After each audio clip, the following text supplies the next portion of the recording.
ಯವ್ವ ನಾನು ಹೊಸಳ್ಳಿ ಶಾಲೆಗಿದ್ದೆ ಗಣಗೂರಿಗೆ ಬರೋದಕ್ಕಿಂತ ಮೊದ್ಲ ಹೊಸಳ್ಳಿ ಶಾಲೆ ಒಳಗ ಒಂದು ಶನಿವಾರ ರಾಮಣ್ಣ ಸೀತಕ್ಕ ಗಂಡ ಹೆಂಡತಿ ಇಬ್ಬರು ಒಮ್ಮಕ್ಲೆ ಬಂದ್ರು. ಅಲ್ಲಿ ಹೊಸಳ್ಳಿಯಾಗ ಜನ ಏನ್ ತಿಳ್ಕೊಂಡಿತ್ತು ಅಂದ್ರೆ ಹಿರೇಮಠ ಮಾಸ್ತರ್ ಅಂದ್ರೆ ಭಾರಿ ಶಾಣೆ ಅಂತ ಅವ್ರು ತಿಳ್ಕೊಂಡಿದ್ರು. ಎಷ್ಟು ದಡ್ಡ ನನ್ನ ಮಗ ಅದನಿ ಅನ್ನೋದು ನನ್ಗ ಗೊತ್ತಾದ. ಇಬ್ಬರು ರಾಮಣ್ಣ ಸೀತಕ್ಕ ಬಂದ್ರು. ಹೇ ರಾಮಣ್ಣ ಸೀತಕ್ಕ ಬರ್ರಿಪ್ಪ ನಮಸ್ಕಾರ, ಏನ್ ಪಾರ್ವತಿ ಪರಮೇಶ್ವರ ಬಂದಂಗ ಆತಲ್ಲು ಅಂದೆ. ಮಾಸ್ತರ ನಿನ್ನ ಹಂತಲ್ಲಿ ಒಂದು ಸಮಸ್ಯೆ ತಂದವಿ ಅಂದ್ರು. ಏನ್ ಸಮಸ್ಯೆ? ಒಂದ್ ವಾರ ಆಯ್ತು ಗಂಡ ಹೆಂಡತಿ ಜಗಳ ಬಿದ್ಬಿಡತ್ತೆ ಅಂದ್ರು. ಎದ್ರ ಸಲುವಾಗಿ ಜಗಳ ಬಿದ್ದೈತೆ ರಾಮಣ್ಣ ಅಂದ್ರು. ಏನಿಲ್ಲ, ನನ್ನ ಮಗ ಆರ್ಯತ್ತ ಅದನ್ನ ನಿಮ್ ಶಾಲೆಗ ನನ್ನ ಹೆಂಡತಿ ನಾ ಹಡ್ದಕ್ಕಿ ನನ್ನ ಮೇಲೆ ಭಾರಿ ಜೀವದ ನನ್ನ ಮಗ ಪರಿಶಾಂತ ಹಾಕಿ ಇಲ್ಲ ಅವ್ರಪ್ಪ ನಾನು ನನ್ನ ಮೇಲೆ ಭಾರಿ ಜೀವದ ನಾವು ಪರಿಚಯ ಅಂತಂದು ನಾನು ಜಗಳನ ಬಗೆಹರಿವಲ್ದು. ಇಲ್ಲ ಹಿರೇಮಠ ಮಾಸ್ತರ್ ಭಾಳ ಶಾನೆ ಅದನ, ಅವನಂತಲೇ ಹೋಗಿ ಬರೋಣ ಸಮಸ್ಯೆ ಬಗೆಹರಿಸ್ತಾನಂತ ಬಂದಿವೆ ಅಂದ್ರು. ಹೌದಾ, ನೀವಿಬ್ಬರು ಜೀವನದ ಹುಟ್ಟೆ ನಾವು ಅಂದ್ರಿ. ನಿನ್ನ ಎಲ್ಲರಿಗೂ ಗೊತ್ತೈತಲ್ಲ ಅದ ಯಾರ ಮೇಲೆ ಜೀವನ ಅಂದ್ರೆ ಹೇಳು ಅಂದ್ರು. ಏನ್ ಮಾಡ್ಲಿ ಅಂತ ವಿಚಾರ ಮಾಡಿ ರಮಣ ಸಿದ್ಧ ನೀವಿಬ್ಬರು ಅಲ್ಲೇ ಗಾಡಿ ಮರಿಗೆ ನಿಂತ್ಕರಿ, ನಾನು ಮರಿಗೆ ನಿಲ್ತೀನಿ, ಅರ್ಧ ಹುಡುಗನ ಆಟಕ್ಕೆ ಬಿಡ್ತೀನಿ, ಒಂದು ಬೆಣಿಸ್ಗಳು ತಗೊಂಡು ಗುರಿ ಕಟ್ಟಿ ನಿನ್ನ ಮಗನ ನೆಟ್ಟಿ ಹೊಡಿತೀನಿ. ಅವ ಒಂದೇ ಸ್ವಲ್ಪ ಯಪ್ಪ ಅಂದ್ರೆ ನಿನ್ನ ಮೇಲೆ ಸಿಗುತ್ತಾನೆ,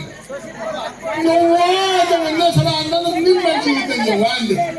ಬೆಸ್ಟ್ ಈಗ ಹಂಗೆ ಮಾಡ ಅಂತಂದ್ರೆ ಗಾಡಿಗೆ ಹೋಗಿ ನಿಂತ್ರೆ ಅರ್ಧ ಹುಡುಗನ ಆಟಕ್ಕೆ ಬಿಟ್ಟೆ ಮರದಂತ ಮರಿಗೆ ನಿಂತ್ಕೊಂಡು ಒಂದು ಬೆಣಿಸ್ಗಳು ತಗೊಂಡು ಗುರಿ ಕಟ್ಟಿ ಹೊಡೆದೆ ನೆತ್ತಿಗೆ ಬಿತ್ತು. ಅವ ಯಪ್ಪ ಅನ್ನಿಲ್ಲ ಯವ್ವ ಅನ್ನಿಲ್ಲ, ಯಾವಲ್ಲಿ ಅವ ಬೋಳಿ ಮಗ ಹೊಡೆದವ ಅಂದ.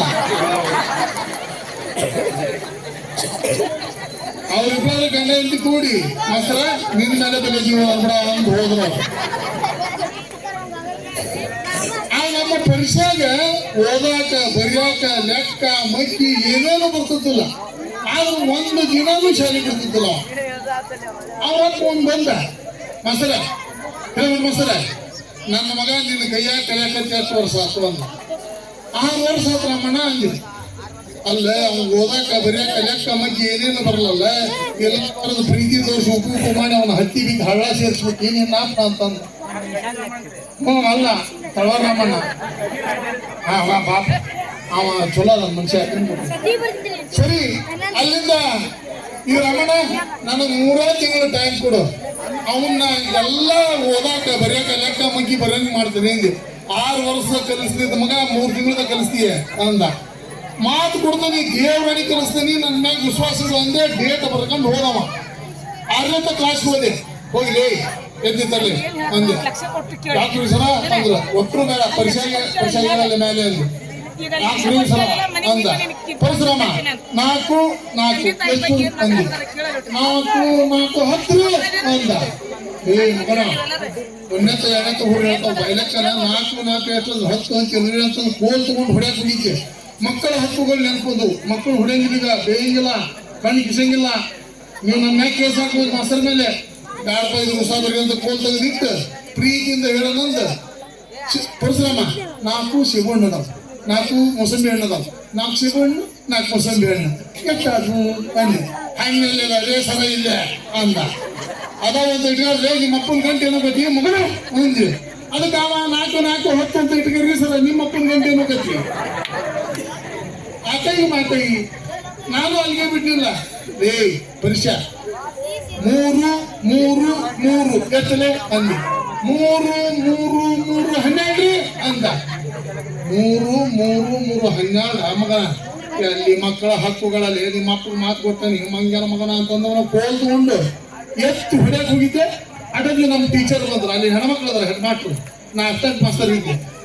ಅವರು ಹೆಣ್ಮಾಸ್ಟ್ರು ಬಂದ್ರು, ಹೆಣ್ಮಕ್ಳು ಬಂದು ಹಿರೇಮಠ ಸರ್ ಒಟ್ಟು ನೀವು ಮಕ್ಕಳು ಹೊಡೆಯೋದಿಲ್ಲ ಅಂತ ಕೋಲ್ ತಗೊಂಡಿರಲ್ರಿ ಅಂದ್ರು. ಅಲ್ರಿ ಮೇಡಮ್ರ 4 ಎಷ್ಟು ಅಂದ್ರು 10 ಅಂತನ, 3 ಎಷ್ಟು ಅಂದ್ರು 12 ಅಂತನ.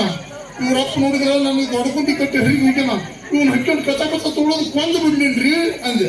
ಬಿಡ್ರಿ ಸರ ಪಡೆದು ಕಲಿಸ ಅವನ ಮಕ್ಕಳು ಪ್ರೀತಿಯಿಂದ ಕಲಿಸ್ರಿ ಅಂದ್ರು. ಯಾವ ಪ್ರೀತಿಯಿಂದ ಹೆಂಗೆ ಕಲಿಸ್ಬೇಕು ನೀನ ಕಲಿಸ್ಬಾ ಅಂದ್ರು. ಅವ್ರ ಟೀಚರ್ ಬಂದ್ರು ಈಗ ಮತ್ತೆ ತತ್ತಿ ಕೊಡಕತ್ತಾರ ಶಾಲ್ಯಾಗ 3 ತತ್ತಿ ತಗೊಂಡು ಪರಿಶ್ರಮ ಬರ್ಪೈಲಿ ಅಂದ್ರು ಒಬ್ರು ಟೀಚರ ಅಂದ್ವಿ ಮಗ ನೋಡ 3 ತತ್ತಿನ ಟೇಬಲ್ ಮೇಲೆ ಇಟ್ಟಾನಿ 3 ತತ್ತಿನ ಕಿಟಕಿಯಾಗ ಇಟ್ಟಾನಿ 3 ತತ್ತಿನ ಟೇಬಲ್ ಮೇಲೆ ಇಟ್ಟಾನಿ ಒಟ್ಟು ಎಷ್ಟು ತತ್ತಿ ಅದಪ್ಪ ಅಂದ್ರು ಅದಕ್ಕೆ ಆ ಮಗ ಮೇಡಮ್ ಅವ್ರ ನೀವು ದಿನಕ್ಕೆ ಎಷ್ಟು ತತ್ತಿ ಇಡ್ತೀರಿ ಮೇಡಮ್ ಅವ್ರು ಭಾಳ ಅಂತ ಹೇಳಿದ್ರು ನಾ ಕರೀದೆ ಬರ್ರಿ ಟೀಚರ ಕಲಿಸ್ಬೇಡಿ ಅವ್ನು ಕಡಿತಾನ ಅಂದೆ 1 ರೂಪಾಯಿ ನನ್ನ ತತ್ತಿ ಇಡ್ತಾನೆ ಬಲವನವ್ರು ನೀವು ನಮಗೆ ಮುಂಜಾನೆ ಪಾಠ ಮಾಡೋದು ಭಾರಿ ಸುಲಭ ಮಧ್ಯಾಹ್ನ ಮೇಲೆ ಪಾಠ ಮಾಡೋದು ಭಾರಿ ಕಷ್ಟ ಈಗ ಹಿಂಗ್ ಗಣಪತಿ ಹಬ್ಬ ಗಣಪತಿ ದೇವ್ರ ಜಾತ್ರೆ ಬಸವನ ದೇವ್ರ ಜಾತ್ರೆ ಇದ್ರೆ ಒಂದು ಮಾಗ್ಲಿ ಹೋಳ್ಗಿ ಏನು ತಿಂದಿರ್ತಾವ ಒಂದ್ ಲೆಕ್ಕ ನಿಮ್ ಊರ ದ್ಯಾಮೋಹನ್ ಜಾತ್ರೆ ಭಾರಿ ಅರ್ಪಟ್ ಮಾಡ್ತಾರ ದ್ಯಾಮೋಹನ್ ಜಾತ್ರೆಯಾಗ ಒಂದು 3 ದಿನ ಚಿಕನ್ ಮಟನ್ ಹೊಡೆದ್ಬಿಟ್ರ ಕಟ್ಟು ಕಳಕ್ ಒಳಗ ಕಳ್ತಿರ್ತೈತಿ ಶಾಲೆ ನಿಂತಿರ್ತಾರ ಸಣ್ಣ ರೂಮು ಗಾಳಿ ಇರಂಗಿಲ್ಲ ಟೇಬಲ್ ಸುತ್ತ ಇರ್ತಾರ ಹೂಸು ಬಿಟ್ಟೇ ಬಿಡ್ತಾರ ಅದೆಂತ ಕಳ್ಕೊಂಡ್ರೆ ಬ್ರಹ್ಮಾಂಡ ಕಳ್ತದ ಹಿಂಗ್ ಹೊಡ್ಕೊಂಡ್ರು ಹೋಗಲ್ಲ ಹಿಂಗ್ ಹೊಡ್ಕೊಂಡ್ರು ಹೋಗಲ್ಲ ಹಿಂಗ್ ಹೊಡ್ಕೊಂಡ್ರು ಹೋಗಲ್ಲ ಮತ್ ಕೇಳಿದ್ರೆ ಏನು ಮಾಡಿದ್ರು ಒಪ್ಪಿಲ್ಲ ಲೇ ಬಸವ ನೀ ಬಿಟ್ಟಲ್ಲ ಬಸ ನಾವು ದೇವ್ರನಿ ಬಿಟ್ಟಿಲ್ರಿ ಸರ ನನ್ನ ಬರ್ತೀವಿ ನಾವು ಬಿಟ್ಟಿಲ್ರಿ ಬಿಟ್ಟಿಲ್ಲ ಅಂದ್ರೆ ಸೀಟ್ಗೆ ಹಾಕಿ ಕೇಳ್ತಿಲ್ಲ ಬಸವ ಕೂತ್ಕ ಏ ನಿಂಗಪ್ಪ ನೀ ಬಿಟ್ಟಿರ್ಲಿ ಮೂಸ ನಾ ಹೇಳಿ ಬಿಟ್ಟಿಲ್ರಿ ಸರ ಹಂಗ ನನ್ನ ಮೇಲೆ ಬರ್ತೀರಲ್ರಿ ಸರ ನಾನು ಬಿಟ್ಟಿಲ್ರಿ ಬೇಕಾದ್ರೆ ಬಂದು ಮೂಸರ ನೋಡಿ ಬಂದಿ ಏನು ಹೋಗ್ತಾ ಇದೀರಿ ಏನ್ ನಿಂಗ ಮಗನ ಬಿಟ್ಟಿಲ್ಲ ಅಂದ್ರೆ ಅಳ್ತಿ ಯಾಕ ನಾ ಬಂದು ಮೂಸ್ ನೋಡ್ಬೇಕಾ ಮಗನ ಕುತ್ಕ ನಗೋಜಿ ಜನ ಚೂಟ್ರ ನೋಡಿ ನಿಂತ